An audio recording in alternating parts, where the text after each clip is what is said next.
ថាគេមនុស្សដែលអូនស្គាល់ទោះយ៉ាងណាក៏អូនជ្រើសរើសយករូបអូនថាឈប់តាក់ទងគេទៀតហើយបើអូនបងឲ្យអូនមកព្រមស្រឡាញ់ព្រមធ្វើថោកព្រោះថាគ្មានអ្វីដែលខ្លាចជាងបាត់បងអូនឡើយទោះយ៉ាងណាក៏ដោយក៏ស្រឡាញ់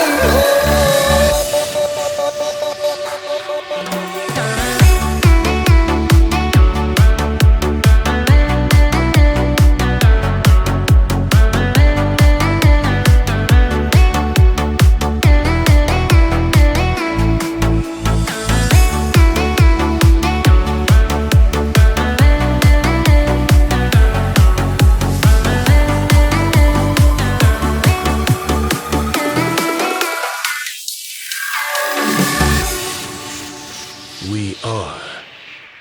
Family TSRCT រវាងយើងទាំងពីរនៅមានរឿងលាក់បាំងមែនទេថ្ងៃមានជួបអ្នកណាគេគឺជាគេមែនអត់អូននៅតែតាក់ទងគ្នាក្នុងនាមជាវិអោប្រាកដទុំរឿងដែលគេហៅថាក្បត់ទូរឿងកំសត់គឺជាបង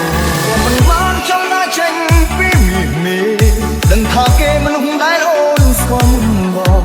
ទោះយ៉ាងណាក៏អូនជ្រើសរើសយករូបបង